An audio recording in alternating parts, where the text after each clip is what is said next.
لله نحمده ونستعينه ونستغفره ونعوذ بالله من شرور أنفسنا ومن سيئات أعمالنا من يهده الله فلا مضل له ومن يضلل فلا هادي له أشهد أن لا إله إلا الله وحده لا شريك له وأشهد أن محمدا عبده ورسوله اللهم صل على محمد وعلى آل محمد كما صليت على إبراهيم وعلى آل إبراهيم إنك حميد مجيد اللهم بارك على محمد وعلى آل محمد كما باركت على إبراهيم وعلى آل إبراهيم إنك حميد مجيد يا أيها الذين آمنوا اتقوا الله حق تقاته ولا تموتن إلا وأنتم مسلمون يا أيها الناس اتقوا ربكم الذي خلقكم من نفس واحدة وخلق منها زوجها وبث منهما رجالا كثيرا ونساء واتقوا الله الذي تساءلون به والأرحام إن الله كان عليكم رقيبا يا أيها الذين آمنوا اتقوا الله وقولوا قولا سديدا يصلح لكم أعمالكم ويغفر لكم ذنوبكم ومن يطع الله ورسوله فقد فاز فوزا عظيما أما بعد فإن أصدق الحديث كتاب الله وخير الهدي هدي محمد صلى الله عليه وسلم وشر الأمور محدثاتها وكل محدثة بدعة وكل بدعة ضلالة وكل ضلالة في النار. அன்புக்குரிய இஸ்லாமிய சகோதரர்களே சகோதரிகளே, ரமலானின் தொடருரையிலே இன்று ஜனாசாவின் சட்டங்கள் என்ற தலைப்பிலே சில முக்கியமான இஸ்லாம் வழிகாட்டுகின்ற முக்கியமான சில அம்சங்களை தொடராக நாங்கள் பார்ப்போம். ஜனாசாவை பொறுத்தமட்டிலே நமக்கெல்லாம் தெரியும், உயிரோடு வாழுகின்ற பொழுது நமக்கென்று சில கடமைகளை அல்லாஹ் தஆலா ஏற்படுத்தியிருக்கிறான். ஒரு முஸ்லிம் இன்னொரு முஸ்லிமுக்கு செய்ய வேண்டிய கடமைகள் என்று அல்லாஹ் தஆலா சில கடமைகளை நமக்கு ஆக்கி இருக்கின்றான். அந்த கடமைகளை நாம் ஒவ்வொரு முஸ்லிமும் தனக்குள் செய்து கொள்ள வேண்டும் என்று நபிகளார் ஸல்லல்லாஹு அலைஹி வஸல்லம் அவர்கள் நம்மை பணிக்கிறார்கள். அப்படி பணிக்கப்பட்ட ஒரு செய்தியில் ஒன்றுதான் ஸஹீஹுல் புகாரியில் 1240 இலக்கத்தில் பதிவான செய்தி. அபூ ஹுரைரா ரலியல்லாஹு அன்ஹு அவர்கள் சொல்லுகிறார்கள், சமயத்து ரசூலுல்லாஹி ஸல்லல்லாஹு அலைஹி வஸல்லம் யகூல், நபிகளார் ஸல்லல்லாஹு அலைஹி வஸல்லம் அவர்கள் சொல்ல நான் கேட்டிருக்கிறேன், ஹக்குல் முஸ்லிமி அலல் முஸ்லிமி ஹம்சுன், ஒரு முஸ்லிம் இன்னொரு முஸ்லிமுக்கு செய்ய வேண்டிய கடமைகள் 5. சில அறிவிப்புகளில் 6 என்று வந்திருக்கிறது. இந்த அறிவிப்பிலே 5 என்று ரசூலுல்லாஹ் சொல்லுகிறார். ரத்து சலாமி, சலாம் சொன்னால் அவருக்கு பதில் கூறுவது. வஇயாதத்துல் மரீதி, ஒரு முஸ்லிம் நோய்வாய்ப்பட்டால் அவரை சென்று நோய் விசாரிப்பது. வத்திபாவுல் ஜனாயிஸ், அவர் மரணித்தால் அந்த ஜனாசாவை துயர்ந்து செல்வது. வஇஜாபத்து தஅவா, விருந்தோம்பலுக்காக அழைத்தால் அவருக்கு பதில் கொடுப்பது.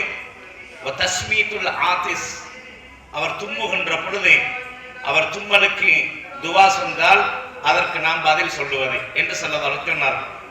இந்த 5 காரியங்களையும் ஒரு முஸ்லிம் பிற முஸ்லிமுக்கு செய்ய வேண்டும் என்று அல்லாஹ்வுடைய தூதர் சொல்லுகிறார். இந்த ஒரு முஸ்லிம் இன்னொரு முஸ்லிமுக்கு செய்ய வேண்டிய இந்த 5 கடமைகளில் ஒன்றாக ரசூலுல்லாஹ் இயாதத்துல் மரீதி, நோயாளியை நோய் விசாரிக்க வேண்டும் என்று சொன்னார்கள். அதே போன்று அவர் மரணித்தால் அவருடைய மரண சடங்கிலே கலந்து கொள்ள வேண்டும், அவருடைய ஜனாசாவை துயர வேண்டும் என்று ஸல்லல்லாஹு சொன்னார்கள். இந்த 2 முக்கியமான அம்சங்களையும் நம்முடைய வாழ்க்கையில் நாம் படித்திருக்க வேண்டும். ஜனாசாவுடைய விடயங்களிலே பலவிதமான செயல்பாடுகளும் பலவிதமான நடைமுறைகளும் செய்யப்படுவதை நாங்கள் பார்க்கிறோம். மார்க்கம் அனுமதிக்காத பல முறைகளும், மார்க்கம் அனுமதித்தாலும் கூட சில இடங்களில் சுன்னாவுக்கு மாற்றமான சில செயல்களை நாம் செய்து கொண்டிருக்கிறோம். இப்படிப்பட்ட விடயங்களை ஒன்றன் பின் ஒன்றாக நாம் முடிந்த அளவு தெரிந்து கொள்வோம். இன்றைய இந்த உரையிலே நாம் ஒரு நோயாளியை, அதாவது மரணப்படுக்கையில் இருக்கும் ஒரு நோயாளியை நாம் நோய் விசாரிக்க சென்றால் அல்லது அவரை நாம் பார்க்க சென்றால் அவர் கடைசி நேரத்திலே இருந்து அவருடைய உயிர் பிரியமாக இருந்தால் அவருக்கு நாம் என்னென்ன செய்ய வேண்டும், அந்த மௌத்துடைய நேரத்திலே அவரை சந்திக்க போயிருப்பவர்கள் அவருக்கு என்னென்ன செய்ய வேண்டும் என்ற சில அம்சங்களை இஸ்லாம் நமக்கு சொல்லித் தருகிறது. அந்த சுன்னத்தான முறைகளை நாம் செய்து கொள்ள வேண்டும். அதாவது ஒரு ஜனாஸ், அதாவது நோய்வாய்ப்பட்டிருக்கின்ற மரணப்படுக்கையில் இருக்கின்ற ஒரு சகோதரனிடம் நாம் சென்றிருந்தால், அவர் உயிர் பிரியும் வேளையில் அவர் இருந்தால் அவருக்கு நாம் செய்ய வேண்டிய சில சுன்னத்தான ஒழுங்குமுறைகளை நபிகளார் ஸல்லல்லாஹு அலைஹி வஸல்லம் சொல்லி இருக்கிறார்கள். அதிலே முதலாவது விடயமாக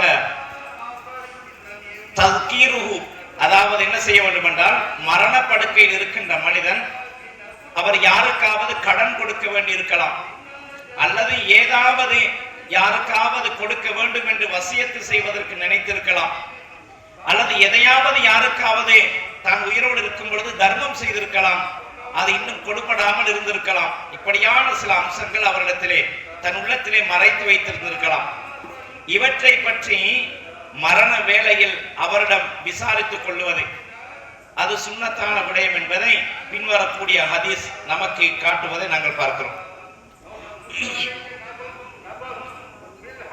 சஹீஹுல் புகாரியிலே 2738 இலக்கத்தில் பதிவான செய்தி, அப்துல்லாஹ் இப்னு உமர் ரலியல்லாஹு அன்ஹுமா அவர்கள் சொல்லுகிறார்கள், அன்ன ரசூலுல்லாஹி ஸல்லல்லாஹு அலைஹி வஸல்லம் கால், நபிகளார் ஸல்லல்லாஹு அலைஹி வஸல்லம் சொன்னார்கள், மா ஹக்கும் ரின் முஸ்லிமின் லஹு ஷைஇன் யூஸா ஃபீஹி யபீது லைலத்தைனி இல்லா வ வஸியத்துஹு மக்தூபுன் இன்தஹு என்று ஸல்லல்லாஹு அலைஹி வஸல்லம் சொல்கிறார்கள். ஒரு மனிதன், ஒரு முஸ்லிமான ஒரு மனிதன் எதையாவது ஒன்றை வசியத்து செய்ய வேண்டும் என்று நினைத்தால், அப்படி எண்ணிக்கொண்டு அவர் என்ன செய்கிறார், அதை எழுதி தன்னிடம் வைத்துக் கொள்ளாமல், எழுதாமல் 2 இரவுகளை அவர் கழிப்பது அவருக்கு தகுதியானதாக மாறமாட்டாது, அவருக்கு பொருத்தமானதாக அது மாறமாட்டாது என்று அல்லாஹ்வுடைய தூதர் ஸல்லல்லாஹு அலைஹி சொல்கிறார். அதாவது ஒரு மனிதர் எதையாவது கொடுக்க வேண்டும் என்று நினைத்திருந்தால், யாருக்காவது எதையாவது வசியத்து செய்ய வேண்டும் என்று நினைத்திருந்தால், அல்லது யாரிடமாவது கடன் பெற்றிருந்தால், யாரிடமிருந்தாவது கடன் திருப்பி பெற வேண்டி இருந்தால், இப்படியான ஏதாவது ஒரு விடயம் இருந்திருந்தால், அதை யாரிடமாவது சொல்ல வேண்டும் என்று அவர் எண்ணி இருந்தால், அவர் அதை எழுதி வைக்காமல் 2 இரவுகள் கழிக்க கூடாது என்று சிலர் சொன்னாங்க. ஒரு நாள் கழிந்தாலும் அடுத்த நாளாவது அதை எழுதிவிட வேண்டும். அப்ப ஒவ்வொரு நாளும் தான் செய்கின்ற, தான் கொடுக்கின்ற கொடுக்கல் வாங்கல்களை யாருக்காவது ஏதாவது கொடுக்க வேண்டும் என்று மனதிலே நினைத்திருந்தால் அதை எழுதி வைக்க வேண்டும் என்று சிலர் சொல்கிறார். ஒருவேளை மனிதன் என்கிற வகையில் மறதியால் அதை செய்யாமல் விட்டிருப்பார். மரணப்படுக்கையில் இருக்கின்ற நேரத்தில் அல்லது அப்படியான நோய்வாய்ப்பட்டிருக்கின்ற நேரத்தில் நாம் அவருக்கு அருகாமையில் இருந்தால் அந்த விடயத்தை அவருக்கு ஞாபகம் ஊட்ட வேண்டும். அவர் அப்படியே விட்டுவிட்டு சென்று விட்டால் அவர் என்ன நினைத்தார் என்பது நமக்கு தெரியாமல் போய்விடும். யாருக்கு அவர் கடன் கொடுக்க இருக்கிறது என்பது தெரியாமல் போய்விடலாம். அதனால் கடன் என்பதை தொழுகை நடத்தப்படுவதற்கு முன்னர் அது ஒப்படைக்கப்பட வேண்டும் என்பதை அல்லாஹ்வுடைய தூதர் சொன்னார்கள். ஜனாசாக்கள் தொழுகை நடத்தும் பொழுது கடன் இருக்கிறதா என்ற செய்தியை விசாரித்து அந்த கடனை யார் பொறுப்பெடுக்கிறீர்கள் என்றெல்லாம் ரசூலுல்லாஹ் கேட்பார்கள் என்ற செய்தி எல்லாம் ஹதீசுகளில் இருக்கிறது. உரிய இடத்தில் நாம் அந்த செய்திகளை விளங்கிக் கொள்ளலாம். எனவே மரணப்படுக்கையில் இருக்கும் ஒரு மனிதன், கடுமையான நோய்வாய்ப்பட்டிருக்கின்ற மனிதனிடத்தில் நாம் அருகில் இருந்தால் அவரிடத்தில் இதை ஞாபகம் ஊட்டுவது அங்கிருப்பவர்களுக்கு சுன்னத்தான ஒரு ஒழுங்குமுறையாகும். அதே போன்றுதான் அடுத்ததாக என்ன செய்ய வேண்டும், அவருக்கு அல்லாஹ்வினுடைய அருளை பற்றி ஞாபகம் ஊட்ட வேண்டும். நோயாளியாக இருக்கின்ற ஒருவருக்கு அல்லது மரணத்தை எதிர்நோக்கி இருக்கும் ஒரு மனிதருக்கு அல்லாஹ்வினுடைய சிறப்புகளை, அல்லாஹ்வினுடைய கருணையை அவரிடத்தில் ஞாபகம் ஊட்டலாம். ஹத்தா யமூத், அவர் மரணிக்கின்ற வரைக்கும் இவைகளை ஞாபகம் ஊட்டலாம். அதே போன்று தன்னுடைய இறைவனின் மேல் நல்ல அபிப்பிராயத்தை அவருக்கு ஏற்படுத்த வேண்டும். அல்லாஹ்வின் மீது நல்ல அபிப்பிராயத்தை, அவனுடைய கருணையை, அவனுடைய மகிமையை அவருக்கு ஞாபகம் ஊட்ட வேண்டும். ஏனென்றால் நபிகளார் ஸல்லல்லாஹு அலைஹி வஸல்லம் சொல்லுகிறார்கள், சஹீஹ் முஸ்லிமிலே 2877 விளக்கத்தில் பதிவான செய்தி, ஜாபிர் ரலியல்லாஹு அன்ஹு அவர்கள் சொல்லுகிறார்கள், சமிஅத்து நபிய ஸல்லல்லாஹு அலைஹி வஸல்லம் யகூல், நபிகளார் ஸல்லல்லாஹு அலைஹி வஸல்லம் அவர்கள் சொல்ல நான் கேட்டிருக்கிறேன், கபல வஃபாத்திஹி பிஸலாசின், அல்லாஹ்வுடைய தூதர் மரணிப்பதற்கு 3 தினங்களுக்கு முன்னால் இந்த செய்தி எனக்கு சொல்ல நான் கேட்டிருக்கிறேன். அப்ப அல்லாஹ்வுடைய தூதர் மரணிப்பதற்கு 3 தினங்களுக்கு முன்னர் இந்த செய்தியை சொன்னார்களாம். லா யமூதன்ன அஹதுக்கும் இல்லா வஹுவ யுஹ்சினு பில்லாஹி அல்லன்ன, எந்த ஒரு மூமினாக இருந்தாலும் மனிதராக இருந்தாலும் தான் மரணிக்கின்ற பொழுது அல்லாஹ்வை பற்றிய நல்லெண்ணம் இல்லாமல் மரணிக்க வேண்டாம். அப்ப நல்லெண்ணத்தோடு மரணிக்க வேண்டும். அல்லாஹ்வை பற்றிய நல்ல எண்ணங்கள் உள்ளத்தில் இருக்க வேண்டும். அல்லாஹ்வை பற்றிய மகிமைகளை, அல்லாஹ்வினுடைய அன்பை, கருணையை, அவன் மூமின்களுக்கு செய்கின்ற அருளை, மரண வேளையிலே மரணத்துக்கு பின்னால் அல்லாஹ் தனக்கு அடிபணிந்தவர்களுக்கு என்னென்ன அருள்களை எல்லாம் செய்கிறான், எப்படியான கிருபை உள்ளவனாக இருக்கிறான், பாவங்கள், குற்றங்கள், தவறுகளை செய்தாலும் எப்படிப்பட்ட தவறையும் அல்லாஹ் மன்னிப்பவனாக இருக்கிறான் என்று அல்லாஹ்வின் மீது நல்லெண்ணத்தை என்ன செய்ய வேண்டும், உருவாக்கி கொள்ள வேண்டும். எந்த ஒரு முஸ்லிமாக இருந்தாலும் லா யமூதன்ன அஹதுக்கும், உங்களில் எவரும் அல்லாஹ்வை கொண்டு நல்லெண்ணம் இல்லாத நிலையில் மரணித்து விட வேண்டாம். அப்ப இந்த எண்ணத்தை நோய்வாய்ப்பட்டிருக்கின்ற மனிதனுக்கு, நோயினால் பாதிக்கப்பட்டிருக்கின்ற மனிதனுக்கு அல்லாஹ்வை பற்றிய நல்லெண்ணத்தை ஏற்படுத்துகின்ற விதமாக அவருக்கு சில அல்லாஹ்வின் சிறப்புகளை, அல்லாஹ்வின் கருணையை பற்றி பேசுவது சிறப்புக்குரியது. ஒரு மரண படுக்கையில் இருப்பவருக்கு செய்யக்கூடிய ஒழுங்குமுறைகளில் ஒன்று என்பதை நாங்கள் பார்க்கிறோம். அதே போன்று சஹீஹுல் புகாரியிலே 6507 விளக்கத்தில் பதிவான செய்தி, உபாதா பின் சாமித் ரலியல்லாஹு அன்ஹு அவர்கள் சொல்லுகிறார்கள், அண்ணன் நபிய ஸல்லல்லாஹு அலைஹி வஸல்லம் கால், நபிகளார் ஸல்லல்லாஹு அலைஹி வஸல்லம் அவர்கள் சொன்னார்கள், மன் அஹப்ப லிகா அல்லாஹ், எவர் அல்லாஹ்வை சந்திக்க விரும்புகிறாரோ, அஹப்பல்லாஹு லிகாஹு, அவரை சந்திக்க அல்லாஹ்வும் விரும்புகிறார்.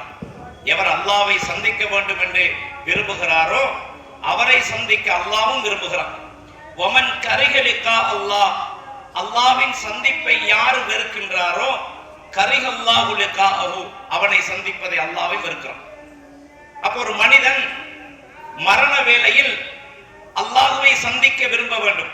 இந்த நபிமொழியை ஆயிஷா ரலியல்லாஹு அவர்கள் ரசூலுல்லாஹ்விடத்தில் விளக்கம் கேட்கிறார்கள். அல்லாஹ்வின் தூதரே, எந்த மனிதன் மரணிக்க விரும்புவான், எந்த மனிதன் மரணத்தை விரும்புவான் யா ரசூலல்லாஹ்? அப்ப அல்லாஹ்வை சந்திப்பதை யார் விரும்புகிறானோ அவரை அல்லாஹ்வும் சந்திக்க விரும்புகிறான். அல்லாஹ்வை சந்திக்கிறதா என்ன? மரணிக்கிறது. மரணிச்சால் அல்லாஹ்வை சந்திக்கலாம். அப்ப எந்த மனிதன் மரணிப்பதற்கு விரும்புவான்? அப்ப ரசூலுல்லாஹ்வுக்கு விளக்கம் சொன்னாங்க.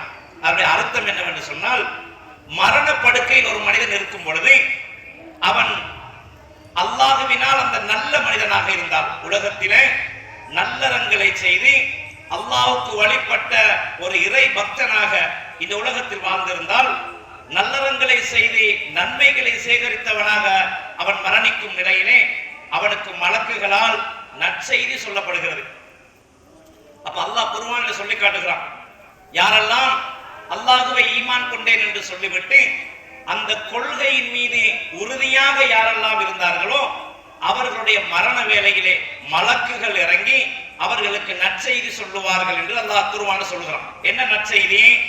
இந்த உலகத்தில் எதையெல்லாம் விட்டு விட்டு நீங்கள் போகிறீர்களோ அதை பற்றி நீங்கள் கவலைப்பட வேண்டாம். இந்த மௌத்துக்கு பின்னால் நீங்கள் எதையெல்லாம் சந்திக்க இருக்கிறீர்களோ, மலக்குகளை, கபரை, விசாரணையை, மறுமையை, நீங்கள் சந்திக்க இருக்கின்ற அந்த இடங்களை பற்றி எல்லாம் நீங்கள் பயப்பட வேண்டாம். உங்களோடு நாங்கள் இருப்போம். நஹ்னு அவுலியாவுக்கும், நாங்கள் தான் உங்களுடைய பாதுகாவலர்களாக இருக்கிறோம். உங்களோடு சந்திக்கின்ற எல்லா இடங்களிலும் உங்களோடு நாம் இருப்போம் என்று அந்த மரணப்படுக்கையில் ஒரு நல்ல மனிதனுக்கு மலக்குகளை கொண்டே நற்செய்தி சொல்லப்படுகிறது என்று அல்லாஹ் தஆலா அல் குர்ஆனில் சொல்லுகிறான்.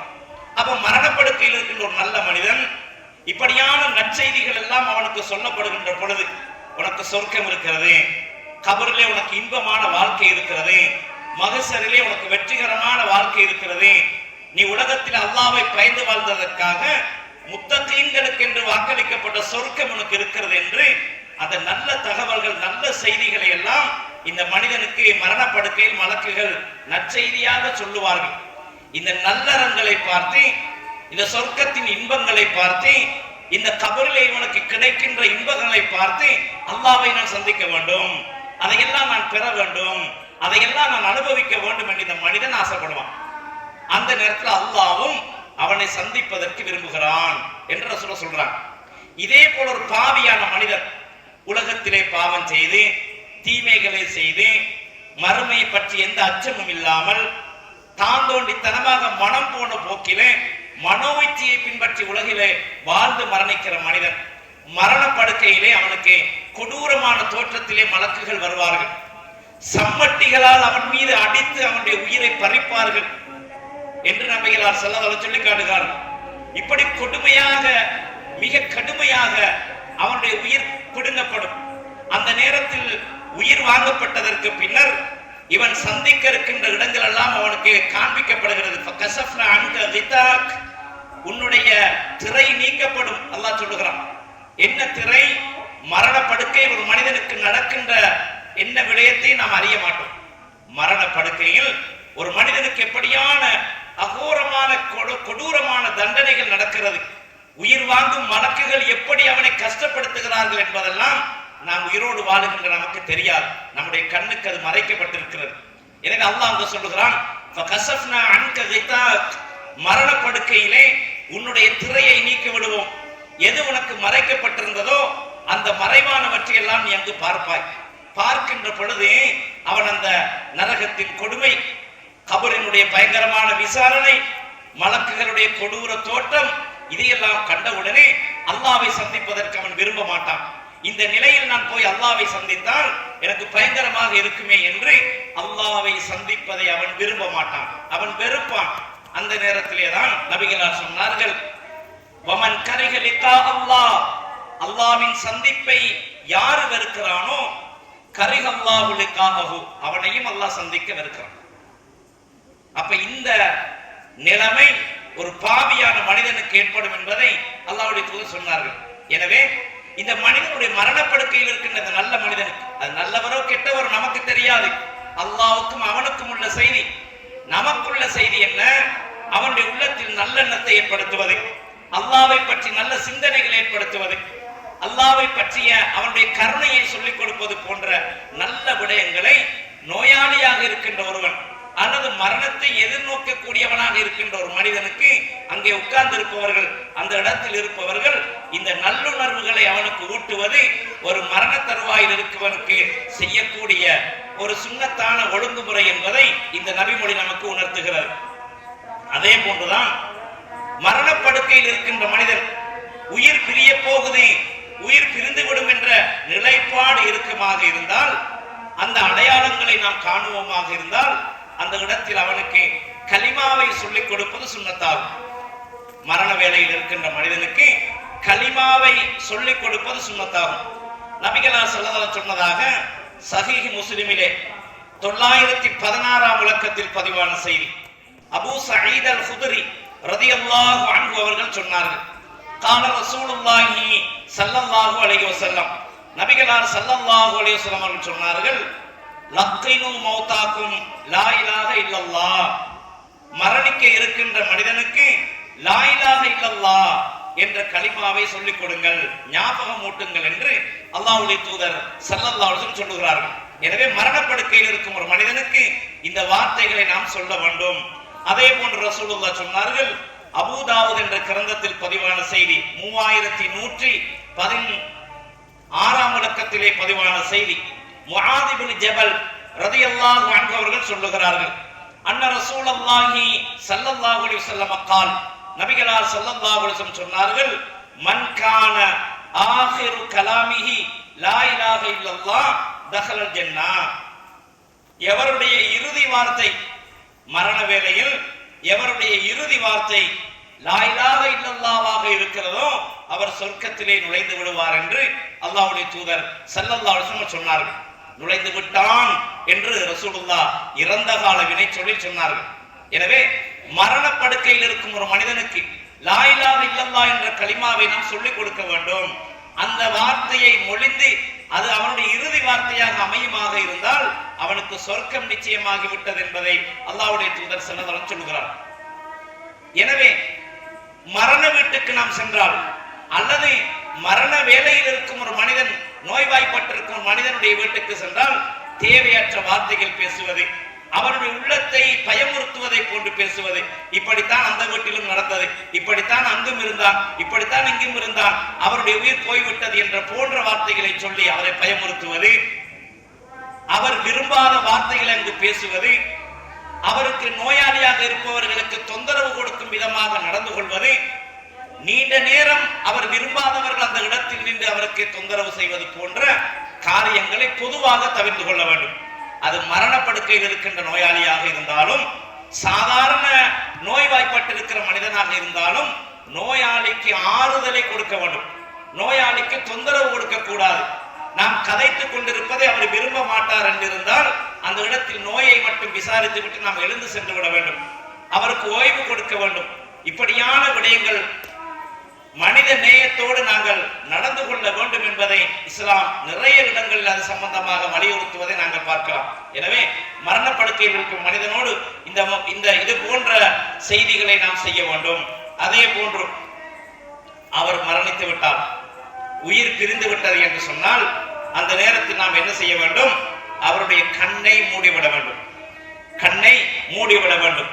சஹீஹ் முஸ்லிமிலே 920ஆம் இலக்கத்தில் பதிவான செய்தி. உம்மு சலமா ரலியல்லாஹு அன்ஹா அவர்கள் சொல்லுகிறார்கள், தஹல ரசூலுல்லாஹி ஸல்லல்லாஹு அலைஹி வஸல்லம் அலா அபி சலமா. அபூ சலமா, சலமாவுடைய தந்தை மரணப்படுக்கையில் இருக்கும் நேரம் நபிகளார் ஸல்லல்லாஹு அலைஹி வஸல்லம் அவர்கள் அங்கு வந்தார்கள், அபூ சலமாவை சந்திக்க வந்தார்கள்.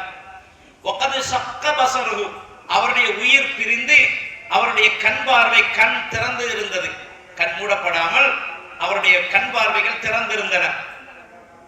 ஃபஅக்மலஹு, அந்த கண்கள் இரண்டையும் ரசூலுல்லாஹ் மூடிவிட்டார்கள். எப்பொழுதுமே சில ஜனாசாக்கள், சில மனிதர்கள் தங்களுடைய கண்களை மூடிக்கொண்டே உயிர் பிரிந்துவிடும், சிலருடைய பார்வைகள் திறந்து கொண்டே இருக்கும், அது மூடிப்படாது. சில நேரம் சுகமீனமாக இருந்து கண்கள் திறக்காமலே பல நாட்கள் இருந்திருப்பார்கள், மரண வேளையில் திறந்து விடுவார்கள். அது அப்படியே திறந்த நிலையிலே அந்த கண் பார்வை இருக்கும். அந்த கண்ணை நாங்கள் என்ன செய்ய வேண்டும்? மூடிவிட வேண்டும். அதைத்தான் ரசூலுல்லாஹ் அபூ சலமா ரலியல்லாஹு அவர்களுடைய மரண வேளையில் வந்து பார்க்கிறார்கள். அபூ சலமாவுடைய இரண்டு கண்களும் திறக்கப்பட்ட நிலையில் இருக்கின்றன, ரசூலுல்லாஹ் மூடிவிட்டார்கள். அது ஏன் திறக்கப்பட்டிருக்கின்றன? ஒரு ஜனாசாவின் கண் ஏன் திறந்திருக்கிறது என்பதை அல்லாஹ்வுடைய தூதர் சொன்னார்கள். ஏன் திறந்திருக்கிறது என்றால், இன்ன ரூஹ இதா குபில தபியகுல் பஸர், ஒரு மனிதனுடைய உயிர் எடுக்கப்பட்டு விட்டால் அந்த உயிர் பிரிந்து போவதை அவருடைய பார்வை பார்த்து கொண்டிருக்கும். அன்பு சகோதரர்களே, தன்னுடைய உயிர் எடுக்கப்படுகிறது, அது மலக்குகளால் கொண்டு செல்லப்படுகிறது என்பதை அந்த மனிதன் அவனுடைய பார்வையினால் பார்த்து கொண்டிருக்கிறார் என்று அல்லாஹ்வுடைய தூதர் சொன்னார்கள். இன்ன ரூஹ இதா குபில, உயிர் கைப்பற்றப்பட்டு விட்டால் தபியகுல் பஸரு, அந்த உயிரையே அவனுடைய பார்வை பார்க்கிறது என்றார்கள். அதனால் தான் ஜனாசாக்களுடைய பார்வை மேல் நோக்கியதாக இருப்பதை நாங்கள் பார்க்கலாம். அப்படி இருக்கும், ஆனால் நாங்கள் என்ன செய்ய வேண்டும்? அதை மூடிவிட வேண்டும். என்றால் அந்த ஜனாசாவை வந்து பார்ப்பவர்களுக்கு அது ஒரு பயங்கரத்தை ஏற்படுத்தலாம். சிலர் அதை பார்ப்பதனால் பயந்து விடுவார்கள், அல்லது பார்க்கும் பொழுது அந்த நிலையில் அந்த ஜனாசா இருந்தால் அது ஒரு பார்ப்பவர்களுக்கு வெறுப்பை அது ஊட்டும், ஒரு அசிங்கமான தோற்றமாக இருக்கும். அதனால் அதை மூடிவிட வேண்டும், அந்த கண்ணை மூடிவிட வேண்டும். அதற்கு பின்னர் அல்லாஹ்வுடைய தூதர் அந்த ஜனாசாவுக்காக துஆ செய்தார்கள். கண்களை மூடிவிட்டு அந்த ஜனாசாவுக்காக துஆ செய்தார்கள். அன்பு சகோதரர்களே, ஒரு மனிதன் மரணித்து விட்டால் அவனுக்கு நாம் இறுதியாக செய்கின்ற மிகப்பெரிய ஒரு விடயம் என்னவென்றால் பிரார்த்தனை தான். அவர் அடுத்த நிமிடம் விசாரிக்கப்பட போகிறார். கபரிலே அடக்கப்பட்டு விட்டால் மலக்குகளால் விசாரணை நடக்கிறது. உலகத்திலே அவர் செய்ய வேண்டிய காரியங்கள் எல்லாம் முடிந்து விட்டது. இனிமேல் எந்த ஒரு நல்லறத்தையும் அவரால் செய்ய முடியாது. ஒரு மனிதனுடைய உயிர் பிரிந்து விட்டால் உயிர் பிரியும் வரைக்கும் தான் அவரால் உலகத்தில் அமல்கள் செய்ய முடியும். என்ன ஒரு நல்ல காரியமாக இருந்தாலும் அவரால் அந்த உயிர் பிரியும் வரைக்கும் தான் செய்ய முடியும். உயிர் பிரிந்து விட்டால் அதற்கு பின்னர் அவரால் எந்த ஒரு நல்ல காரியத்தையும் என்ன செய்ய முடியாது. தொழ முடியாது, தர்மம் செய்ய முடியாது, நோன்பு வைக்க முடியாது, ஜக்காத்து கொடுக்க முடியாது, எதுவுமே செய்ய முடியாது. அதற்கு பின்னால் அவருக்கு கிடைக்கின்ற பலன் என்ன தெரியுமா? இதா மாத்தல் இன்சானு இன்கத அன்ஹு அமலுஹு இல்லா மின் ஸலாஸா ஸதகத்தின் ஜாரியா அவ் இல்மின் யுன்தஃபா பிஹி அவ் வலதின் ஸாலிஹின் யதுஉ லஹு. ரசூலுல்லாஹ் சொன்னார்கள், ஒரு மனிதன் மரணித்து விட்டால் அந்த மனிதனுடைய மூன்று காரியங்களை தவிர மற்ற அனைத்தும் உலகோடு துண்டிக்கப்பட்டு விடுகிறது. அதுல ஒன்று என்ன? ரசூலுல்லாஹ் சொன்னார்கள், ஸதகத்தின் ஜாரியா, நிரந்தரமான தர்மம். நிரந்தரமான தர்மம் என்றால் என்ன என்றால், சதக்கத்துன் ஜாரியா என்றால் என்ன அப்படின்னு கேட்டால், எவ்வளவு காலம் நாம் கொடுக்கின்ற தர்மம் நிலைத்திருக்குமோ, எவ்வளவு காலம் அது நிலைத்திருக்க முடியுமோ அப்படியான தர்மங்களை நாம் உலகத்தில் செய்ய வேண்டும். ஒரு காணி, ஒரு பள்ளி வாயிலுக்காக வக்ஃப் செய்வது, ஒரு நல்ல காரியத்துக்காக வக்ஃப் செய்வது, ஒரு மதரசாவுக்காக, ஒரு இஸ்லாமிய கலாபீடத்துக்காக ஒரு காணியை நாம் வக்ஃப் செய்தால் அந்த காணி உலகம் அழியும் வரைக்கும் இருக்கும். அப்ப அது நிரந்தரமானது. இது போன்று தர்மங்கள் எவ்வளவு காலம் நிலைத்திருக்குமோ அப்போது அதற்குரிய தர்மங்களை நாங்கள் செய்தால் அந்த தர்மம் உலகத்தில் நிலைத்திருக்கும் காலமெல்லாம், அந்த தர்மத்தின் மூலம் இந்த மக்கள் பலன் பெறும் காலமெல்லாம் அதற்குரிய நன்மை அவருக்கு வந்து கொண்டே இருக்கும். அதே போன்று ரசூலுல்லாஹ் சொன்னார்கள், பயனுள்ள கல்வி, தான் மார்க்க கல்வியை கற்று, மார்க்க கல்வியோ ஏனைய கல்வியோ, கல்வியை கற்று, அது குறிப்பாக மார்க்க கல்வி, அந்த கல்வியை இந்த மக்களுக்கு சொல்லிக் கொடுத்து அதன் மூலமாக அவர்கள் பலனடைந்து நாம் மரணித்ததற்கு பின்னரும் அந்த கல்வி மூலம் யாரெல்லாம் இந்த உலகத்தில் வாழ்ந்து கொண்டிருக்கிறார்களோ, பயனடைந்து கொண்டிருக்கிறார்களோ அதற்குரிய நன்மை நமக்கு வந்து கொண்டே இருக்கும். அன்பு சகோதரர்களே, மார்க்க வழிகாட்டல்களிலே நாம் ஈடுபட வேண்டும். நாம் ஒரு நபிமொழியை படித்து விட்டால் அந்த நபிமொழியை பரப்புவதிலே முயற்சி செய்ய வேண்டும். நம்மால் அதை மனப்பாடம் செய்ய முடியவில்லை, அதை மற்றவர்களுக்கு சொல்ல முடியவில்லை என்றால் இவ்வாறான மார்க்க சொற்பொழிவுகள் நடைபெறுகின்ற இடத்துக்கு மற்றவர்களையும் அழைத்து வந்து அதை கேட்க செய்வீர்களாக இருந்தால் அதுவும் கல்விக்கு நீங்கள் கொடுத்த ஒரு பங்களிப்பு தான். அதுவும் அதன் மூலம் அவர் நன்மை பெறுவாராக இருந்தால் அந்த கூலி உங்களுக்கு உண்டு என்று சொன்னாங்க. அலி ரலியல்லாஹு அவர்களை அழைத்து அல்லாஹ்வின் தூதர் சொன்னார்கள்,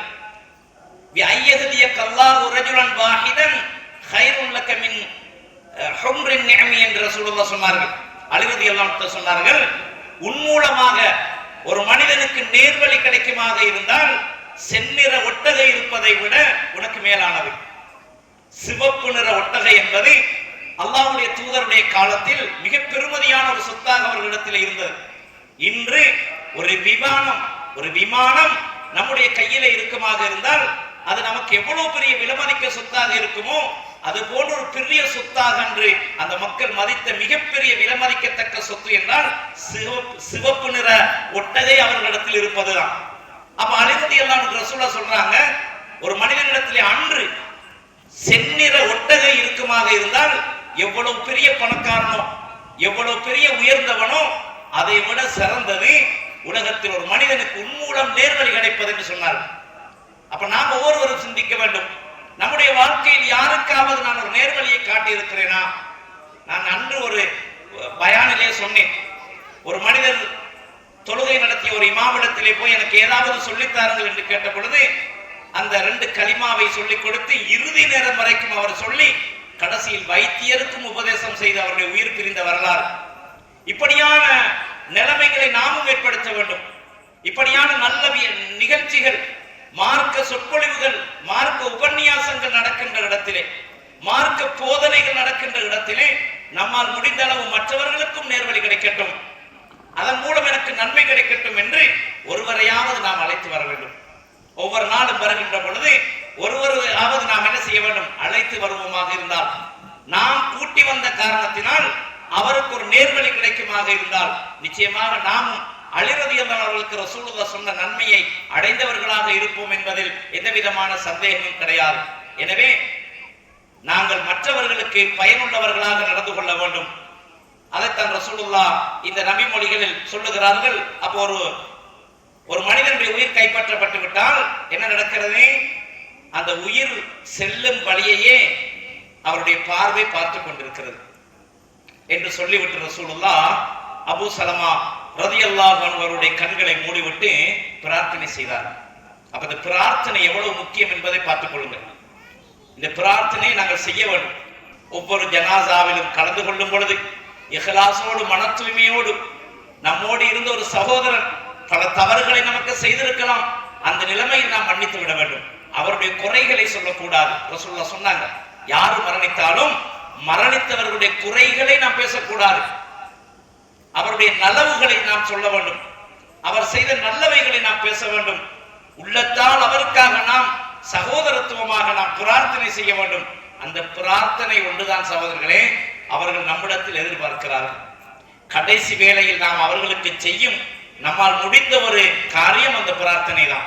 அதை நாம் நிச்சயமாக உள்ளத்தால் இஹ்லாஸாக ஒவ்வொரு ஜனாசாவுக்கும் அவர்கள் என்ன தவறு செய்திருந்தாலும் மன்னித்து விட்டு அவர்களுக்காக நாம் பிரார்த்தனை செய்ய வேண்டும். அப்ப ரசூலுல்லாஹ் செஞ்சாங்க துஆ, அல்லாஹும்ம கஃபிர் லி அபீ ஸலமா வர்ஃபஅ தரஜதஹு ஃபில் மஹ்தியின் வஹ்லுஃபு ஃபீ அக்பிஹி ஃபில் காபிரின் வக்ஃபிர் லனா வலஹு யா ரப்பல் ஆலமீன் வஃப்ஸஹ் லஹு ஃபீ கப்ரிஹி வனஃபிர் லஹு ஃபீஹி என்று அல்லாஹ்வுடைய தூதர் துஆ செய்தார்கள். யா அல்லாஹ், அபூ சலமாவுடைய பாவங்களை நீ மன்னித்துக் கொள்வாயாக, அவருடைய அந்தஸ்தை இம்மையிலும் மறுமையிலும் நீ உயர்த்தி வைப்பாயாக, மேலும் அவருக்கு அவருடைய பிற்சந்ததிகளால் அவர் பிற்படுத்தி விட்டு செல்வதனால் அவருக்கு நன்மைகளை ஏற்படுத்துவாயாக, அவருடைய பாவங்களை இறைவானி மன்னித்து விடுவாயாக, அவருடைய கபரை நீ விசாலமாக்கி வைப்பாயாக, வனஃபிர் லஹு ஃபீஹி அதிலே ஒளிமயமாக்கி வைப்பாயாக. இப்படி ரசூலுல்லாஹ் பிரார்த்தனை செஞ்சாங்க. கபர் என்பது ஒரு தனிமையின் அறை, ஒரு இருட்டறை, யாரும் உதவி இல்லாத இடம். அந்த இடத்தில் அவர் பாதுகாக்கப்பட வேண்டும். அவருடைய கபர் வெளிச்சமாக வேண்டும், அவருடைய கபர் விசாலமாக வேண்டும். ஒரு மனிதன் கபரிலே அடக்கப்பட்டு விட்டால் ரசூலுல்லாஹ் சொன்னார்கள், அந்த கபர் ஒவ்வொரு மனிதனையும் நெருக்குகிறது. அவனுடைய இடது விழா வலது விழாவோடு முட்டுகின்ற அளவுக்கு அந்த கபர் நெருக்குகிறது என்று ரசூலுல்லாஹ் சொன்னார்கள். எனவே தான் ரசூலுல்லாஹ் அந்த கபரை பற்றி நிறைய உபதேசங்கள் செய்திருக்கிறார்கள். எனவே அந்த மனிதன் அடக்கப்பட்ட பின்னால் அவருடைய கபரை நீ விசாலமாக்கி வைப்பாயாக, அவருடைய கபரை நீ ஒளிமயமானதாக ஆக்கி வைப்பாயாக, அவருடைய பாவங்களை எல்லாம் மன்னித்து அருள் செய்வாயாக என்று அல்லாஹ்வுடைய தூதர் பிரார்த்தனை செய்திருக்கிறார்கள். அந்த ஜனாசாவில் நான் கலந்து கொள்ளும் பொழுது அந்த ஜனாசா வீட்டிலே நாம் இந்த துஆவை ஓதி அவருடைய பெயரை குறிப்பிட்டு நாம் ஓதலாம். ஒரு அப்துல்லா மரணித்து விட்டால் அல்லாஹும்ம கஃபிர் லி அப்துல்லா, நான் பேர் சொல்லி கேட்கலாம். ரசூல் அப்படிதான் கேட்டாங்க, அல்லாஹும்ம கஃபிர் லி அபீ சலமா, அபூ சலமாவுடைய பாவங்களை மன்னிப்பாயாகன்னு கேட்டாங்க. நமக்கு பேர் தெரியலையா, பேரை சொல்ல முடியலையா, அப்ப என்ன செய்யலாம்? அல்லாஹும்ம கஃபிர் லஹு, யா அல்லாஹ் இந்த மையத்தினுடைய பாவத்தை நீ மன்னித்து விடுவாயாக என்று நாம் கேட்க வேண்டும். அப்ப ரசூலுல்லாஹ் இப்படி ஒரு ஜனாசா மரணித்ததற்கு பின்னர் அவருடைய கண்களை மறைத்து மூடிவிட்டு இப்படி ரசூலுல்லாஹ் துஆ செய்தார்கள். நாமும் நம்முடைய சகோதரர்களுக்காக அவர்களுடைய குறைகளை நாம் மன்னித்து, அவர்கள் செய்த குற்றங்களை நாம் மன்னித்து, நமக்கு செய்திருந்தால் நாம் மன்னித்து அல்லாஹ்விடத்திலே இஹ்லாஸான உள்ளத்தோடு தூய்மையாக நம் சகோதரருக்காக நாம் பிரார்த்தனை செய்ய வேண்டும் என்பதை, இது ஒரு சுன்னத்தான ஒரு முறை என்பதை நமக்கு இந்த நபி மொழிகாட்டி தருகிறது. அடுத்ததாக என்ன செய்ய வேண்டும்? அடுத்ததாக அந்த ஜனாசாவில் இருக்கின்ற அவர் உடுத்திருந்த ஆடைகளை கலட்டி வேறு ஒரு துணியால் அந்த ஜனாசாவை போத்தி விட வேண்டும், மூடிவிட வேண்டும். அது ஒரு சுன்னா. அப்புறம் ரசூலுல்லாஹ் சொன்னாங்க, சஹீஹுல் புகாரியிலே 5814 இலக்கத்தில் பதிவான செய்தி, ஆயிஷா ரலியல்லாஹு அன்ஹா அவர்கள் சொல்லுகிறார்கள், அன்ன ரசூலுல்லாஹி ஸல்லல்லாஹு அலைஹி வஸல்லம் ஹீன துவஃபிய சுஜ்ஜிய பிபுர்தி ஹிப்ரா, அல்லாஹ்வுடைய தூதர் ஸல்லல்லாஹு அலைஹி வஸல்லம் அவர்கள் மரணித்த பொழுது அவர்களுடைய உடல் மூடப்பட்டது என்று ஆயிஷா ரலியல்லாஹு அன்ஹா சொல்லுகிறார். எனவே ஜனாசாக்கள் மூடப்பட வேண்டும். மரணித்து விட்டால் அவர்கள் அணிந்திருக்கும் ஆடைகள் கலட்டப்பட்டு என்ன செய்ய வேண்டும்? வேறொரு துணியால் அவர்கள் மூடப்பட வேண்டும். முழுசாக, முகம் முழுசாக என்ன செய்யப்பட வேண்டும்? மூடப்பட வேண்டும். ஜனாசாக்களை பார்ப்பதாக இருந்தால் யாரு பார்க்க வந்தாலும் முகத்தை மட்டும்தான் பார்க்க வேண்டும். ஜனாசாவில் முகத்தை மட்டும்தான் பார்க்க வேண்டும். என்ன செய்யக்கூடாது? காலிலே சில நேரம் ஆக்சிடென்டிலே மரணித்து கால் உடைந்திருக்கும், காலை பார்க்க கூடாது. வேறு இடங்களில் சில அறுவை சிகிச்சைகள் மூலமாக மரணித்திருக்கும், அந்த இடத்தை நீங்கள் பார்க்க கூடாது. ஜனாசாவின் முகத்தை மட்டும் தான் பார்ப்பதற்கு அனுமதி இருக்கிறது என்பதை நாங்கள் புரிந்து கொள்ள வேண்டும். அப்படித்தான் அல்லாஹ்வுடைய தூதரை மூடி வைத்திருந்தார்கள். அபூபக்கர் ரலியல்லாஹு அவர்கள் வந்தார்கள், அந்த முகத்தை மூடி இருந்த துணியை எடுத்துவிட்டு ரசூலுல்லாஹ்வின் நெற்றியிலே முத்தம் கொடுத்தார்கள். ஜனாசாக்களுக்கு முற்றம் கொடுக்கலாம், ஜனாசாவுக்கு நாம் விரும்பினால் நெத்தியிலே முத்தம் கொடுப்பது சுன்னா, வேறு இடங்களில் கொடுக்க கூடாது. நெத்தியில் முத்தம் கொடுப்பது சுன்னா. அபூபக்கர் ரலியல்லாஹு அவர்கள் நெற்றியை முத்தமிட்டு விட்டு சொன்னார்கள், யா ரசூலல்லாஹ், உயிரோடு இருக்கும் பொழுதும் மனமாக வாழ்ந்தீர்கள், மரணித்த பின்னரும் நீங்கள் மனமாகவே இருக்கிறீர்கள் என்று சொன்ன செய்திகள் நாங்கள் பார்க்கிறோம். எனவே ஒரு ஜனாசா மூடப்பட வேண்டும். பார்ப்பவர்கள் முகத்தை பார்க்கலாம், விரும்பினால் அவருடைய நெற்றியில் என்ன செய்யலாம், முத்தம் கொடுக்கலாம் என்பதை இந்த செய்திகள் நமக்கு காண்பிக்கின்றன. அதே போன்று அன்பு சகோதரர்களே, ஒருவர் மரணித்து ஜனாசாவாக ஆகிவிட்டால் அந்த ஜனாசாவை அடக்குவதற்கான தயார்படுத்துவதிலே, ஒழுங்குபடுத்துவதிலே அவசரமாக அதை செய்வது வரவேற்கப்படக்கூடிய சுண்ணாவாகிறது. ஒரு ஜனாசாவை நாம் வைத்திருப்பதை தவிர்த்து முடியுமான அளவு அவசரமாக அதை அடக்கி விடுவதற்கு நாம் முயற்சி செய்ய வேண்டும். அதற்கான விடயங்களை எல்லாம் நாம் செய்து கொள்ள வேண்டும். அப்ப நபிகளார் ஸல்லல்லாஹு அலைஹி வஸல்லம் செய்தி புகாரியில் பதிவாகியிருக்கிறது.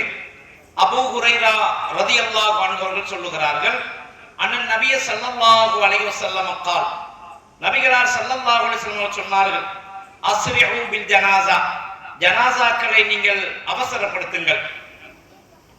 ஃபஇன் தகு ஸாலிஹத்தன், அந்த ஜனாஸா நல்லதாக இருந்தால், ஃபஹைருன் துகத்திமூனஹா, அதனை நீங்கள் முற்படுத்தி விடுவது, அடக்குவதை நீங்கள் முற்படுத்தி விடுவது அதற்கு சிறந்ததாக இருக்கும். வய்யகு சிவாதாலிக்க, அந்த ஜனாஸா நல்லது அல்லாத கெட்டது என்று ரசூலுல்லாஹ் சொல்லல. எடுத்து பாருங்க, அந்த ஜனாசாக்களை ரசூலுல்லாஹ் ஒரு கெட்ட ஜனாசாவாக இருந்தாலும் சொல்லல. அப்ப சாலிகானதாக இருந்தால் நீங்க அவசரமாக அதை அடக்கி விடுவதில் அதுக்கு நலவு இருக்கிறதுன்னு ரசூலுல்லாஹ் சொல்றாங்க. அதுக்கு பிறகு எப்படி சொல்றாங்க பாருங்க, ஃபஇன்தகு சிவாதாலிக்க, அப்படி அல்லாத ஜனாசாவாக இருந்தால், ஒரு நல்ல ஜனாசா அல்லாம வேறொரு ஜனாசாவாக அது இருக்குமாக இருந்தால், ஃபஸர்ரும் ததஊனஹு அன் ரிகாபிக்கும், உங்களுடைய கழுத்துகளில் அதை நீங்கள் சுமந்து கொண்டிருப்பது உங்களுக்கு கெடுதியாகும் என்று அல்லாஹ்வுடைய தூதர் சொன்னார். எனவே ஜனாசாக்களை தேவைக்காக வைத்திருப்பது குற்றம் கிடையாது. அத்தியாவசிய தேவைக்காக அல்லது உடன் பிறந்த ஒரு அவருடைய பிள்ளைகள் வருவதற்கு இருக்கிறது, ஒரு கொஞ்ச நேரத்தால் வந்து விடுவார்கள், இப்படி அல்லது அத்தியாவசியமான ஒரு முக்கியமான தேவைக்காக அது வைக்கப்பட வேண்டும் என்ற நிலைமை இருந்தால் அல்லது நிர்பந்தமாக்கப்பட்டிருந்தால் அப்படியான சில தேவைகளுக்காக அதை பிற்படுத்துவதில் குற்றம் கிடையாது. ஆனால் ஏழுமான அளவு என்ன செய்ய வேண்டும், அதை அவசரமாக அடக்கிவிட வேண்டும். ஏனென்றால் அது ஒரு நல்ல ஜனாசாவாக இருந்தால், அது ஒரு சாலிகான ஜனாசாவாக இருந்தால், அது அடைய வேண்டிய நன்மைகள், அல்லாஹ் அதற்கு கொடுக்கக்கூடிய கபரிலே அந்த ஜனாசாவுக்கு கொடுக்கக்கூடிய இன்பங்கள், சுவண்டியான வாழ்க்கை, சுவனத்தின் இன்பச் சோலைகள், இதுவெல்லாம் அந்த ஜனாசா அனுபவிக்க இருக்கிறது. அதனால் உரிய இடத்தில் அதை அவசரமாக கொண்டு சேர்த்து விடுங்கள், அது அந்த ஜனாசாவுக்கு நல்லதாக இருக்கும் என்று ரசூலுல்லாஹ் சொல்றாங்க. அப்ப நல்லது அல்லாத ஜனாசாவாக இருந்தால், சாலிஹ் அல்லாத ஒரு ஜனாசாவாக இருந்தால், அது அவசரமாக அது சேர வேண்டிய இடத்தில் கொண்டு சேர்த்து விடுங்கள். உங்களுடைய தோள்களில் சுமந்து கொண்டு அதை தவறை நீங்கள் சுமக்காதீர்கள் என்று அல்லாஹ் சொல்கிறார். எனவே அந்த அடிப்படை ஜனாசாக்கள், ஒரு மரணம் நடந்துவிட்டால் அந்த மரணத்துக்கு செய்ய வேண்டிய விடயங்கள் இவை. இவற்றை நம்மால் முடிந்த அளவு அவசரமாக அதை செய்வதும், அந்த ஜனாசாவுக்காக ஏழுமான அளவு நம்மால் எந்த அளவு முடியும் அந்த அளவு பிரார்த்தனைகளை ஜனாசாவுக்காக செய்து கொள்வதும் நமக்கு அல்லாஹ்வுடைய தூதரினால் காட்டப்பட்ட நல்ல வழிகள், அது ஒழுக்க முறைகள், சுன்னத்தான விடயங்கள் என்பதை நாங்கள் புரிந்து கொள்வோம். ஃபஅகூலு கௌலி ஹாதா ஃபஸ்தக்ஃபிருல்லாஹ் வ ஆகிரு தஅவானா அனில் ஹம்துலில்லாஹி ரப்பில் ஆலமீன்.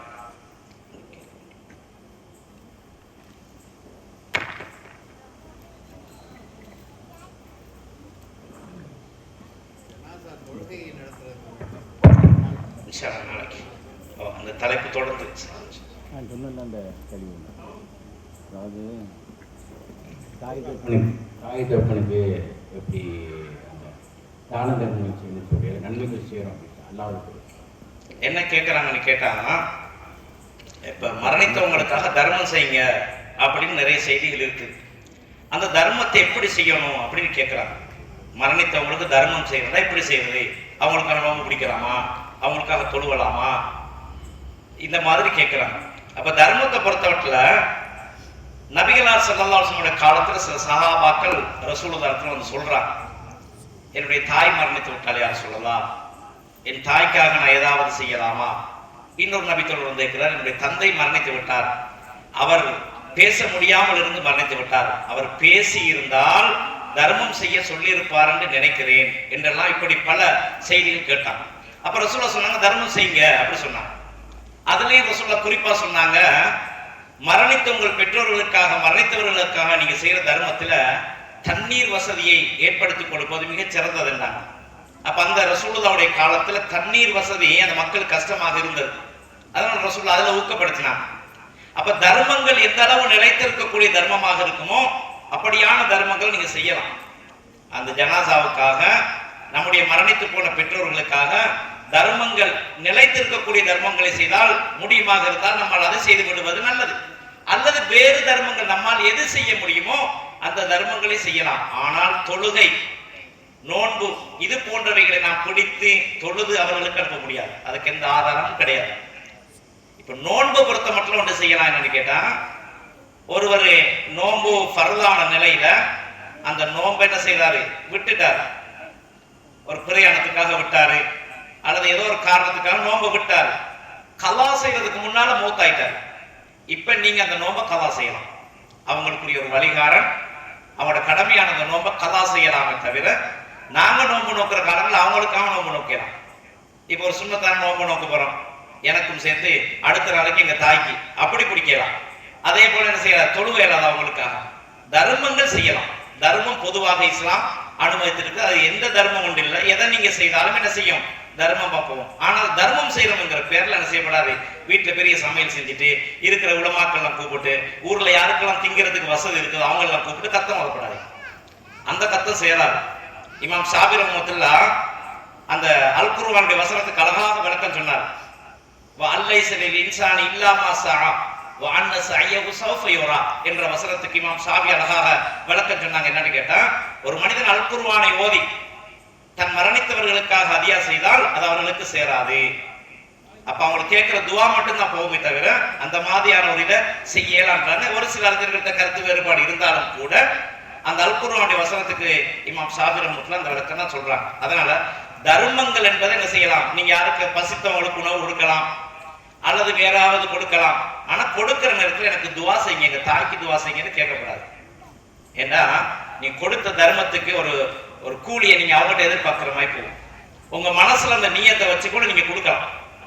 அவங்ககிட்ட போய் என்ன செய்யப்படாது, இந்த தர்மம் தந்திருக்கிறேன் எங்க தாய்க்கு துவா செய்யுங்க அல்லது எனக்கு துவா செய்யுங்க இப்படி கேட்கப்படாது. இமாம் இப்னு தைமியா ரஹ்மத்துல்லாஹ் பல ஆதாரங்களை சொல்லிவிட்டு இப்படி கேட்பது தவறு என்று சொல்லுகிறார்கள். எனவே ஒரு காரியத்தை செய்துவிட்டு அதுக்கு நாம் ஒரு பிரதி உபகாரம் எதிர்பார்க்க கூடாது. எதை கொடுக்கும் பொழுது என்ன எதிர்பார்க்க வேணும், என் தாய்க்கு இந்த நன்மை சேரணும், என் தாய்க்காக அப்படி கொடுக்கலாம். ரசூலுல்லாஹ் காலத்துல நிறைய கொடுத்ததற்கான சஹீஹான ஹதீஸ்கள் இருக்குங்க. வேற வலைக்கம்.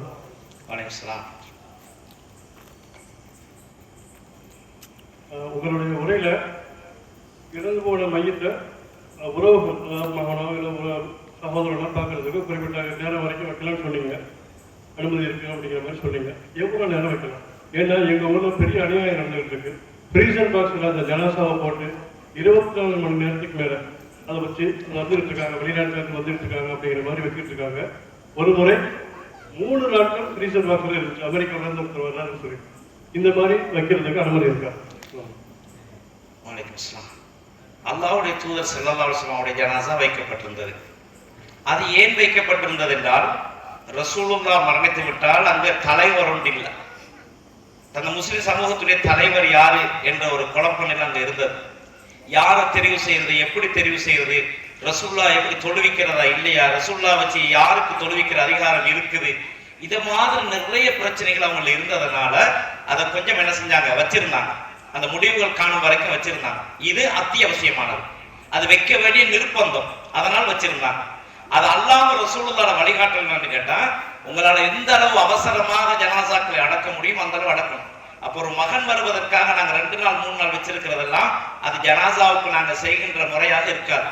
எனவே நாங்க என்ன செய்யணும், ஒருவர் வந்துட்டு இருக்கிறாரு, இன்னொரு 1/2 மணி நேரத்துல வந்துடுவாரு அல்லது 2 மணி நேரத்துல வந்துடுவாருன்னு சொன்னா அந்த ஒரு குறிப்பிட்ட நேரத்துக்கு நாங்க வச்சிருக்கிறது எந்த தடையும் கிடையாது. அதையே நாங்க மிச்ச நேரம் வச்சிருந்தால், அது சும்மா வச்சிருந்தா என்ன செஞ்சிடும், உடல்ல மாற்றம் ஏற்பட்டுரும். சில நேரம் வாசனை கூட வெளியே வந்துடும். அப்ப அடக்க வரவங்கள வெறுப்பா இருப்பாங்க. அதை விட்டு நாங்க என்ன செய்யறது, அந்த ஜனாசாவை பாதுகாக்க வேண்டிய குளிர்பட்டிகளில் வச்சிருந்தாலும் கூட அது நமக்கு அனுமதி கிடையாதுங்கிறது விளங்கணும். முன்னுக்கு நான் சொன்ன ஹதீஸ்ல வந்த செய்தி என்னது, ஒரு ஜனாசா அது உரிய இடத்துக்கு போய் சேர்த்துருங்க. ஒரு சாலிகான ஜனாசாவாக இருந்தால் அது அடைய வேண்டிய எவ்வளவு நலவுகள் இருக்கிறது, எனக்கு அவசரமாக அதை கொண்டு சேர்த்துருங்க. அதுவே ஒரு சாலிக் அல்லாத ஜனாசாவா இருந்தா கூட உங்க தோல்லையே வச்சு சுமக்குறீங்க, அதுல உங்களுக்கு தவறு இருக்கிறது, கெடுதி இருக்கிறதுன்னு சொல்லி எச்சரிக்கிறாங்களா. அதனால நாங்க என்ன செய்யணும் கேட்டா, நாங்க தீர்மானிக்கணும் ஒரு ஜனாசாவை, ஒரு மரணித்த உடலை எவ்வளவு நேரம் வச்சிருக்கலாம், வச்சிருக்க வானாண்டுதான் இஸ்லாம் சொல்லுது. அதற்குரிய வழிகளை எல்லாம் அவசரமா செய்யணும். யாரோ வெளிநாட்டிலிருந்து வருவதற்காக ஜனாசா வைத்திருக்க உரிமை எல்லாம் கிடையாது. அதனால என்ன செய்யலாம், ஒருவர் வந்துட்டு இருக்கிறாரு, வந்து சேர்ந்துருவார், 2 மணி நேரம் 3 மணி நேரத்தில் சேர்ந்துருவார் என்றால் அதை கொஞ்சம் வச்சிருக்கிற தடை கிடையாது. அது அல்லாத ஆகப்பெரிய நிர்பந்தம் நான் சொன்னது என்னன்னு கேட்டா, ஏதோ ஒரு பிரச்சனையில மௌத்தாயிட்டு நாங்க அடக்கிட்டோம்னு சொன்னா பிறகு அதை தோண்ட வேண்டிய நிலையெல்லாம் ஏற்பட்டுரும். இப்படியான பின்னுக்கு பிரச்சனைகள் இருக்குது என்றால், ஒரு நிர்பந்த நிலை இருக்குது என்றால் வச்சுட்டு இருக்கிறது குற்றம் இல்லை. அது அல்லாம நாங்க என்ன செய்யணும், ஜனாசாவை உரிய மரணித்து ஒரு சில மணி நேரங்களுக்குள் அடக்கிக் கொள்வதுதான் இஸ்லாம் காட்டுகின்ற வழி என்பதை நாங்கள் புரிந்து கொள்ள வேண்டும்.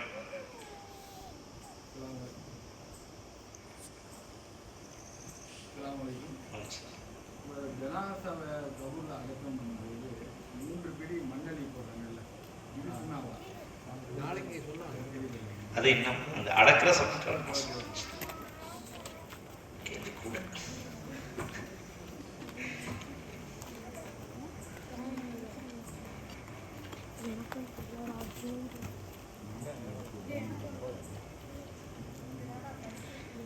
ஒரு கேள்வி கேட்டிருக்கிறாங்க. குழு தோதும் போது ஆமீன் சொல்லலாம்னு சொன்னீங்க, அப்படியா இருந்தா குழு தோதும் போது ஆமீன் சொல்லலாவா அப்படி கேட்டு, நல்ல கேள்வி. இதுல நாங்க பார்க்கணும் என்னன்னு கேட்டா, எதுக்கு மார்க்க அனுமதிக்குதோ அதான் செய்யலாம். ஒரு இடத்துல இஸ்லாம் அனுமதிச்சுட்டா அதை கொண்டு இன்னொரு இடத்துல நம்ம என்ன செய்யப்படாது, செய்யலாமான்னு கேட்கப்படாது. உதாரணம் வச்சுக்கொள்வோம், இன்னைக்கு பெரும்பாலும் கூட்டுத்துவாவுக்கு அந்த கூட்டுத்துவா செய்யலாம்னு சொல்லக்கூடிய காட்டுற ஒரு ஆதாரம் என்ன, முக்கியமான ஆதாரம் என்னன்னு கேட்டா, ஒரு 2 ஹதீஸ் காட்டுவாங்க. 2 ஹதீஸும் லைஃப் ஆனது, 2 ஹதீஸும் பலவீனமானது. அது அல்லாம அவங்க காட்டுற சஹீஹான ஆதாரம் ஒன்று இருக்குது. என்ன சஹீஹான ஆதாரம்னு கேட்டா, தொழுகையில நாங்க சூரத்து பாத்தியா ஓதுறோம் இல்லையா, இமாம் ஓதி முடிச்சுன்னு எல்லாரும் சேர்ந்து ஆமீன் சொல்றோம். அப்ப அங்க ஆமீன் சொல்லலுமா இருந்தா ஏன் இங்க துவா ஓதப்பல ஆமீன் சொல்லலா? சூரத்து பாத்தியாவும் துவா தானே, இறைவா நேர் வழியை காட்டுவாயாக அப்படின்னு துவா தான் அது. அப்ப அந்த துவாக்கு ஆமீன் சொல்லலுமா இருந்தால், தொழுகை முடிஞ்ச பிறகு அதே துவாவை இமாம் ஓத ஏன் ஆமீன் சொல்லக்கூடாது அப்படின்ற ஒரு கேள்வியை பெரும்பாலும் கேட்பாங்க. அதனால அங்க ஏழுமா இருந்தா இங்கே ஏழும் அப்படி சொல்லுவாங்க. இப்ப நான் ஒரு கேள்வி கேட்கிறேன், அதுல எப்படின்னு கேட்டா, இப்ப குர்ஆன்ல சூரத்துல் ஃபாத்திஹாவுல வரது மட்டுமல்ல துவா, இன்னும் எத்தனையோ துவாக்கள் அல்லாஹ் சொல்லி தந்திருக்கான். ரப்பனா ஆத்தினா ஃபித் துன்யா ஹஸனத்தன் வ ஃபில் ஆখিরাতি ஹஸனத்தன் வ கினா அஸாபன்னார் குர்ஆன்ல வருது. ரப்பனா ஹப்லனா மின் அஸ்வாஜினா வ ذُرِّيَّاتِنَا وَقُرَّةَ أَعْيُنٍ وَاجْعَلْنَا لِلْمُتَّقِينَ இமாமா வருதா இல்லையா? வருது. இப்போ ஒரு இமாம் தொலைக்கும் போது ஓதுற அந்த ஆயத்தை பின்னுக்கு ஆமீன் சொல்றீங்களான்னு கேட்கிறேன். சூரத்துல் ஃபாத்திஹாவுல நீங்க ஆமீன் சொல்றீங்களே, அதே துவாவை நாங்க ஓதி ஆமீன் செய்யலாம்னு கேட்கிறேன். நீங்க இப்ப இமாம் ஒன்று 2வது ரக்காத், அதாவது குர்ஆனை ஓதி முடிச்சுட்டு சூரத்துல் ஃபாத்திஹாவை 2வது ரக்காத்துல ஓதும் போது இப்படி துவா ஓதினாரு. இந்த துவாக்கு நீங்க ஆமீன் சொல்லுவீங்களா? அப்படி சொன்னா அந்த கூட்டு துவாக்கு சூரத்துல் ஃபாத்திஹாவை ஆதாரமா காட்டுறவங்க ஒத்துக்கொள்வாங்களான்னு கேட்கிறேன். அப்ப யாராவது செய்றீங்களா அப்படின்னு கேட்டா இல்ல. அப்ப என்னன்னு கேட்டா, சூரத்துல் ஃபாத்திஹா ஓதி போட்டு இமாம் ஆமீன் என்று சொன்னால் மௌமுங்கள் ஆமீன் என்று சொல்லுங்கன்ற சொல்லி தந்தாங்க. சொல்லி ரசூல சொல்லிக்கிறாங்க. துவாங்கிறதுனால ஆமீன் சொல்லல, நாங்க சூரத்துல் ஃபாத்திஹா துவா அதனால நாங்க ஆமீன் சொல்றோம்னு சொல்லல. யாரும் எதுக்கு சொல்றோம்னு கேட்டா, அல்லாஹ்வுடைய தூதர் ஆமீன்னு சொல்றாங்க, சொல்லணும் அப்படி சொல்றாங்க, அதனால நம்ம சொல்றோம். இன்னொரு என்னன்னு கேட்டா, அல்லாஹ்வுடைய தூதர் வந்து மக்காவுல தொழுததை விடுவோம். மக்காவுல அங்க இருந்த நிலைமைகளால ரசூலுல்லாஹ் ஜமாத்தாக தொழல அப்படின்னு வச்சுக்கொள்ளும். மதீனாவுல 10 வருஷம் தொழுவிச்சாங்க தானே. 10 வருட தொழுகையில அவ்வளவு சஹாபாக்கள் ரசூலுல்லாஹ் தொழுகை பத்தி எல்லாம் சொன்ன சஹாபாக்கள் ரசூலுல்லாஹ் துஆ ஓத நாங்க ஆமீன் சொன்னோம் அப்படி ஒரு வார்த்தை யாராலையும் காட்டல. அப்ப நான் கேட்கிறேன், சூரத்து பாத்தியோட ஆமீன் சொல்லலாம்டா, ஏன் வெளியால சொன்னேனா அப்படின்னு எங்களுக்கு கண்டுபிடிக்கிறமா இருந்தால் சஹாபாக்களுக்கு ஏன் அதை கண்டுபிடிக்கலாம் போயிட்டு சூரத்து பாத்தியோட ஆமீன் சொல்றோம், நாங்களும் வெளியே ஆமீன் சொல்ல போறோம்னு சஹாபாக்களை கண்டுபிடிக்கிற அளவுக்கு தெரியாம போயிட்டா அவங்க அரபிகள் தானே, துவாவெல்லாம் அவங்களுக்கு விளங்கினே தானே. அப்ப என்ன செய்தின்னு கேட்டா, இஸ்லாம் எதை எந்த இடத்துல செய்ய சொல்லுதோ அதை அந்த இடத்துல செய்யணும். அடுத்து இன்னொன்று என்னன்னு கேட்டா, ஒரு இபாதத்தை வச்சு அதுல உள்ளதை இதுல செய்யலாம் என்றால் இங்கேயும் செய்யலாம் தானே. இதுக்குதான் அரபுல கியாசும்பாங்க. கியாசுங்கிறது ஒன்று வைக்கிற ஒரு காரணத்தை வச்சு இன்னொன்றை செய்ய பார்க்கிறது. இபாதத்துல கியாஸ் இல்லை. கியாசுன்னு ஒன்று இருக்குதுன்னு சொன்ன இமாம்கள், அது மருத்துவங்கள் இருக்கிறாங்க, ஏற்றுக்கொள்றவங்க இருக்கிறாங்க. ஏற்றுக்கொண்டவங்க கூட என்ன செய்யல, இபாதத்தை இன்னொரு இபாதத்தை தியாஸ் பண்ணிடலாம். இபாதத்தை வச்சு இன்னொரு இபாதத்தை தியாஸ் பண்ணிடலாம். துவா என்பது ஒரு இபாதத், அதுக்கு ஷரத்து இருக்குது, அதுக்கு சில ஆதாபுகள் இருக்குது. அது எப்படி செய்யணும், எப்படி செஞ்சா ஏற்றுக்கொள்ளப்படாது என்கிற ஹராமான உணவு இருந்தா ஏற்றுக்கொள்ளப்படாது. நிறைய ஹதீஸ் இருக்கு, நேரம் போகுங்கிறது சுருக்கமா சொல்றேன். அப்ப உதுவோட இருக்கணும், கிபிலாவை முன்னோக்கி இருக்கணும், கையேந்தி கேட்கணும், இப்படி சில விதிகள் இருக்கு. நாங்க என்ன விளங்கணும்னு கேட்டா, அல்லாஹ்வுடைய தூதர் என்ன சொன்னாங்கன்னு கேட்டால், 5 நேர தொழுகைக்கு பின்னாலே சலாம் கொடுத்ததற்கு பின்னர் நீங்கள் என்ன செய்யுங்க, இஸ்திக்ஃபார் செய்யுங்க. அதுக்குரிய ஔராதுகளை ஓதுங்க. அஸ்தக்ஃபிருல்லாஹ் அஸ்தக்ஃபிருல்லாஹ் அல்லாஹும்ம அன்தஸ்ஸலாம் வ மின்கஸ்ஸலாம் என்ற அந்த துஆ, லா இலாஹா இல்லல்லாஹ் லா ஹவுல வலா குவத்த இல்லா பில்லாஹ், இந்த துஆக்களை சொல்லி தந்தாங்க. அல்லாஹ் குர்ஆன்ல நிறைய இடத்துல சொல்றான், ஃபைதா ஃபரகத ஃபன்ஸப் வ இலா ரப்பிக ஃபர்கப். அல்லாஹ் சொல்றான், தொழுகை முடித்து விட்டால் நீ திக்ர் செய்வதில் ஈடுபடு. துஆ செய்ய சொல்லலாம். அந்த திக்ர்ல சில துஆ வருது, அந்த திக்ருக்குள்ள சில துஆ வருது. என்ன துஆ வருது? அல்லாஹும்ம அன்தஸ்ஸலாம்ல துஆ தான். அதே மாதிரி அல்லாஹும்ம லா மானிய லிமா ஆதைத் வ லா மூதி லிமா மனத் வ லா யன்ஃபஉ தல் ஜத்தி மின்க, இதெல்லாம் துஆ தானே.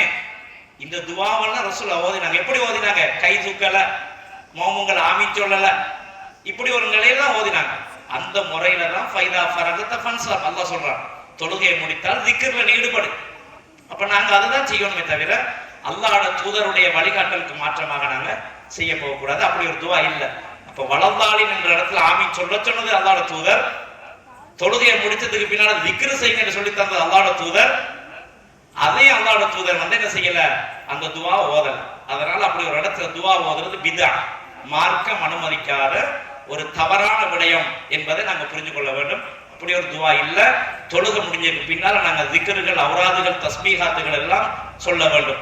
அதுக்கு பின்னால் நாங்க எழுப்பி என்ன செய்யணும், சுன்னத்துறோம். தொழுகைக்கு பின்னால கூட்டா விடுங்க, கூட்டு துவா விடுங்களேன்.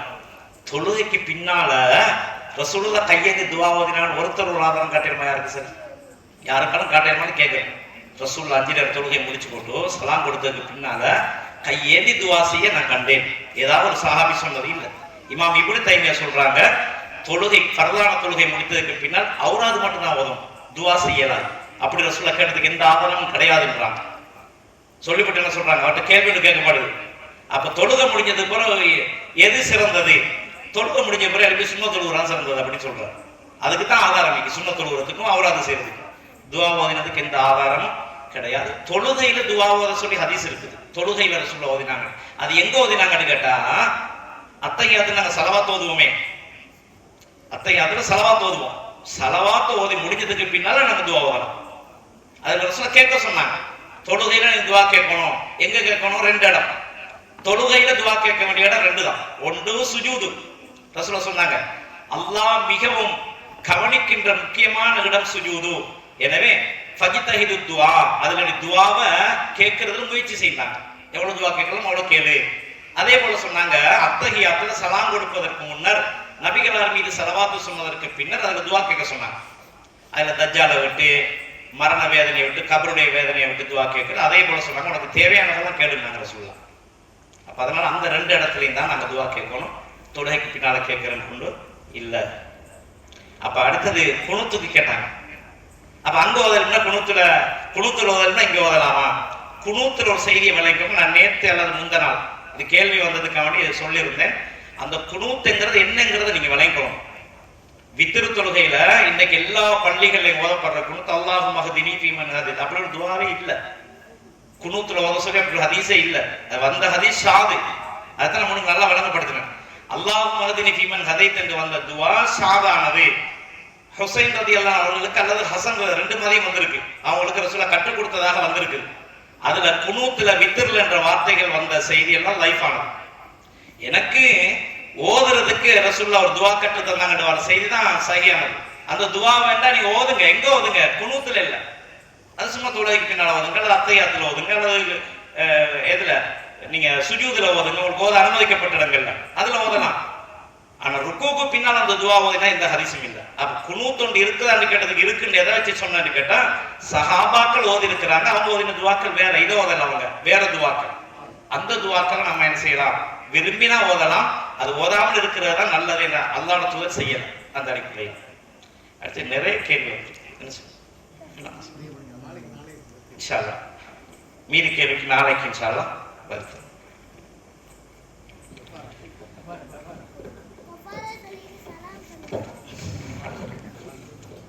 சுப்ஹானக அல்லாஹும்ம வ பிஹம்திக அஷ்ஹது அன் லா இலாஹ இல்லா அன்த அஸ்தக்ஃபிருக வ அத்தூபு இலைக். கலாம் சொல்ல சொல்றான். அஸ்ஸலாமு அலைக்கும்.